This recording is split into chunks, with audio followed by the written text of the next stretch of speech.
A few weeks ago, a restaurant owner, Thomas, wanted to learn more about the workers employed at his establishment. To do so, he devised a simple plan. He disguised himself as a homeless man wearing a worn-out, shabby brown jacket with patches and scuffed sneakers. Then, he visited the restaurant to buy food. Thomas had made his fortune in the tech industry, but he had recently started investing in the hospitality business.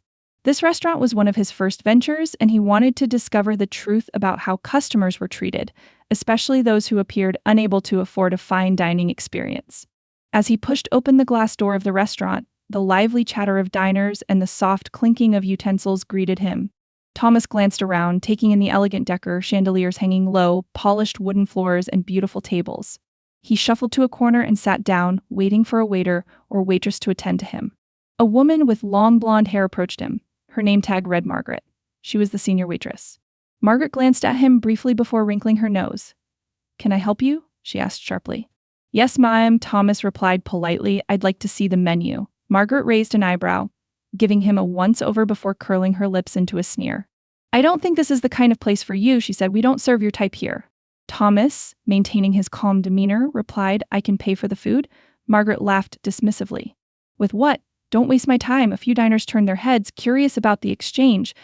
Thomas tried again. "Please, can I speak with the manager?" Margaret crossed her arms. "Listen, I don't have time for this nonsense," she snapped. "Get up before I call security." The commotion drew the attention of Frank, the manager. He stormed over, his eyes fixed on Thomas. "What's the problem here?" Frank demanded. "This man is causing trouble," Margaret replied. "He doesn't belong here." "I only asked to see the menu," Thomas said calmly. Frank didn't bother listening. "Leave now, or I'll call the cops," he ordered. Thomas sighed, his expression unreadable. Without another word, he turned and walked out, leaving behind murmurs from the diners who had witnessed the scene. Out on the sidewalk, Thomas pulled out his phone and made a call. "Mr. Garrison," he said, addressing the former owner of the restaurant, "we need to meet. There's something you should see." The following morning, Margaret and Frank were back at work, chatting in the staff room. Margaret couldn't stop bragging. "People like him shouldn't even step into places like this," she said smugly. Meanwhile, Thomas arrived at the restaurant in his usual polished look, accompanied by Mr. Garrison, the former owner. This time he wore a tailored suit, exuding confidence. As they entered, the staff froze. Margaret's face turned pale as recognition dawned on her. Frank shifted uncomfortably but tried to maintain his composure. "Good morning," Thomas said in a calm voice. Margaret and Frank hurried over. "Welcome, sir," Frank said, forcing a smile. "How can we assist you?"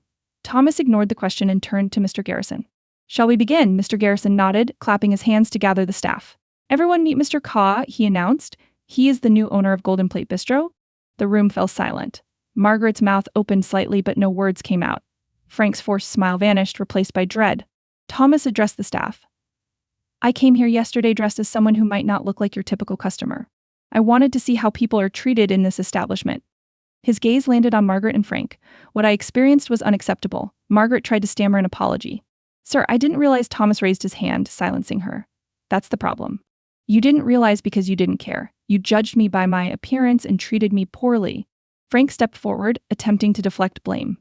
"Mr. Kaw, I assure you this was a misunderstanding." "Enough," Thomas interrupted.